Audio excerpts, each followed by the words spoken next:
Hi అండి, అందరికీ నమస్తే. నా ప్రాణం నువ్వైతే పార్ట్ 39. కృతి అశ్వత్ ప్రాణం ముగ్గురు కింద పడతారు. అశ్వత్ ప్రాణం లేచి కృతిని చూసి రే కృతి అని లేపి సరిగ్గా నిలబెట్టి బంగారం ఎలా ఉంది? కృతికి రౌడీలు మొత్తం ఇవ్వటం వలన తల అంతా బరువుగా ఉండడంతో తల పట్టుకుని బాగానే ఉంది అశ్వత్ గారు అని అశ్వత్ రెడ్ హ్యాండ్ చిన్నగా గీసుకుపోయి బ్లడ్ రావడం చూసి అయ్యో అశ్వత్ గారు బ్లడ్ వస్తుంది అని అన్నయ్య కారులో ఫస్ట్ ఎయిడ్ బాక్స్ తీసుకుని రా అంటుంది. ప్రణవ్ వెళ్ళి ఫస్ట్ ఎయిడ్ బాక్స్ తీసుకుని వస్తాడు. ఇక కృతి అశ్వత్ కి ఫస్ట్ ఎయిడ్ చేసి ప్రణవ్ కూడా చిన్న చిన్న దెబ్బలు తగిలి ఉండడంతో ప్రణవ్ కూడా గాయాలు క్లీన్ చేసి ఆయింట్మెంట్ రాస్తుంది. అశ్వత్ ప్రణవ్ అంబులెన్స్ కి కాల్ చేసి అందరినీ హాస్పిటల్లో అడ్మిట్ చేయించు అంటాడు. ప్రణవ్ అలాగే అని అంబులెన్స్ కి కాల్ చేస్తాడు. కాసేపటికి అంబులెన్స్ వచ్చి అందరినీ ఎక్కించుకుని తీసుకెళ్తారు. ప్రణవ్ కూడా అంబులెన్స్ తో పాటు వెళ్తాడు. అశ్వత్ డ్రైవింగ్ సీట్ లో కూర్చొని కార్ స్టార్ట్ చేశాడు.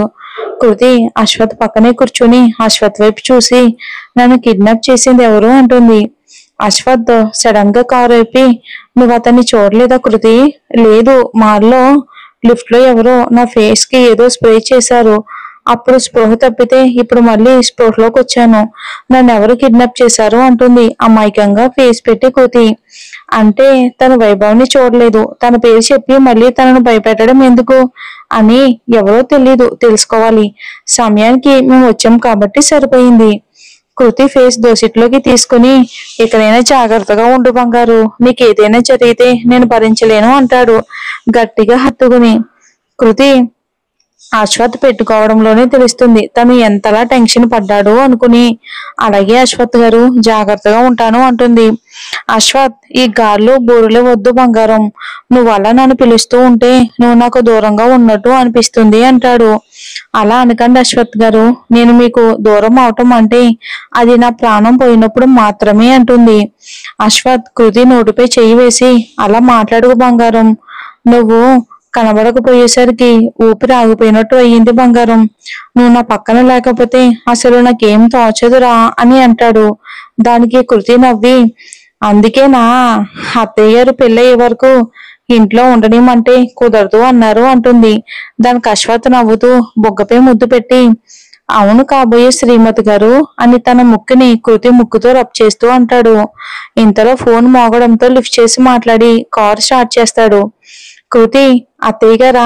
అశ్వత్ నీ కోసం చాలా టెన్షన్ పడుతుందమ్మా అని కారు వేగం పెంచుతాడు.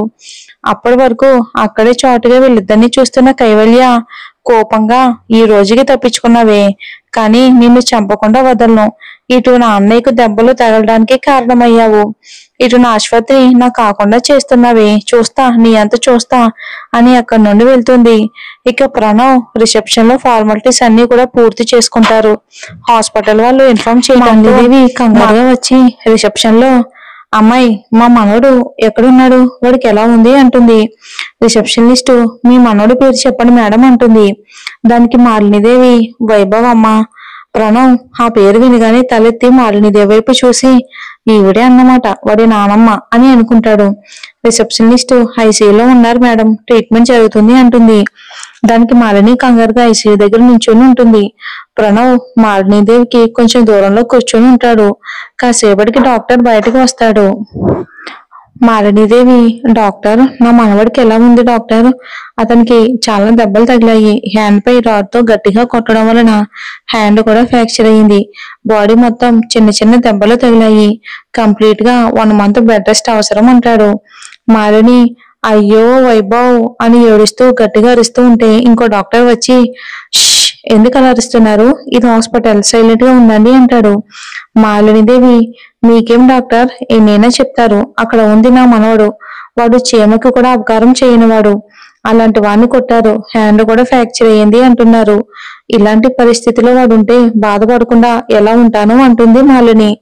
ప్రాణానికి వస్తున్న కోపాన్ని ఆపుకుంటూ మనవడు ఏదో పెద్ద మహాత్మా గాంధీలో చెప్తుంది అని కోపంగా మాలిని వైపు చూస్తాడు.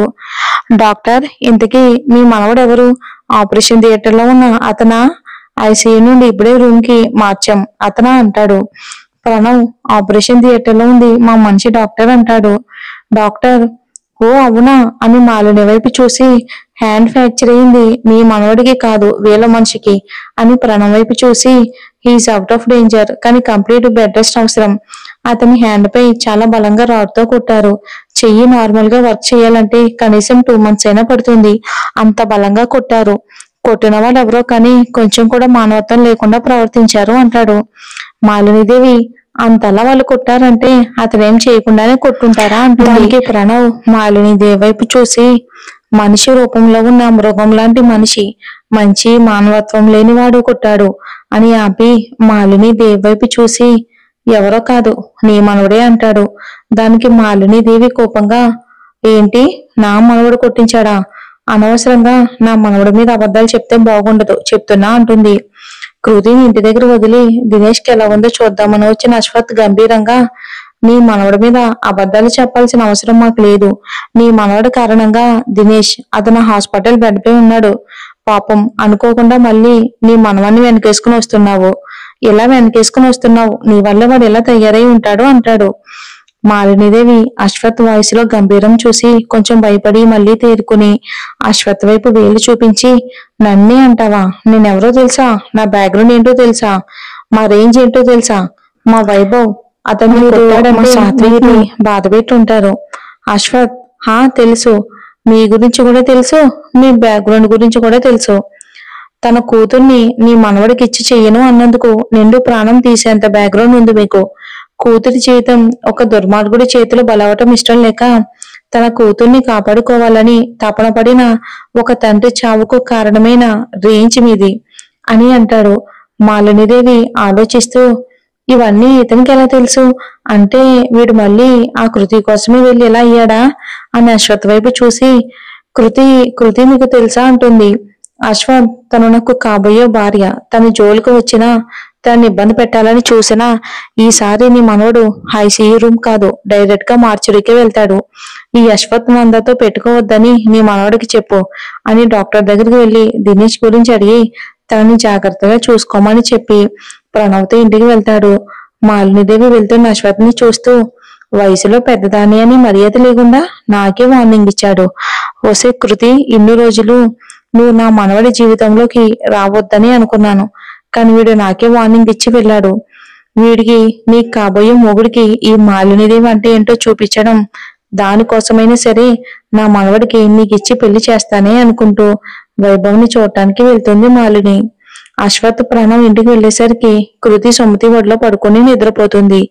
అశ్వత్ పసిపాపల ముఖంలో ఏ కల్లా కపటం లేకుండా చిరునవ్వుతో పడుకుని ఉన్న కృతిని చూడగానే అప్పటి వరకు ఉన్న చిరాకు టెన్షన్ అన్ని పోయి పెదాలపై చిరునవ్వు వస్తుంది. ప్రణవ్ పడుకుందా? ఏమైనా తినిందా? దానికి సుమతి లేదు ప్రణవ్, బలవంతం చేస్తే కొన్ని పాలు తాగించి పడుకున్నాను అని అశ్వత్ వైపు చూసి అసలేం జరుగుతుంది అశ్వత్? మొన్న కృతి కిడ్నాప్ అయింది. ఇదంతా ఎవరు చేస్తున్నారో ఎందుకు చేస్తున్నారో తెలుసుకునే ప్రయత్నం ఏమైనా చేశారా లేదా అంటుంది కొంచెం సీరియస్ గానే. అశ్వత్ సుమతిని పక్కకు తీసుకుని వచ్చి మొన్నటిసారి కిడ్నాప్ ఎవరు చేశారో తెలీదమ్మా, కానీసారి కిడ్నాప్ చేసింది ఆ వైభవ్ అని జరిగింది చెప్తాడు. సుమతి మనసులోనే కంగారుగా అంటే పంతులు గారు కృతికి ప్రమాదం వస్తున్నట్టు చెప్పింది ఇతని గురించేనా అని ఆలోచిస్తూ ఉంటుంది. అశ్వత్ అమ్మా అమ్మా అని కదపడంతో ఈ లోకంలోకి వచ్చి అంటే మహాలక్ష్మిని మనం కాకుండా చేసింది ఇతనేనా అంటుంది భయంగా. అశ్వత్ సుమతి భయాన్ని గమనించి అమ్మా నువ్వేమి కృతి గురించి టెన్షన్ పడకు, కృతి దగ్గరికి ఎవరైనా రావాలన్నా ముందు నన్ను దాటుకుని రావాలి అంటాడు. మరి ఏం జరుగుతుందో వచ్చే ఎపిసోడ్ లో చూద్దాం.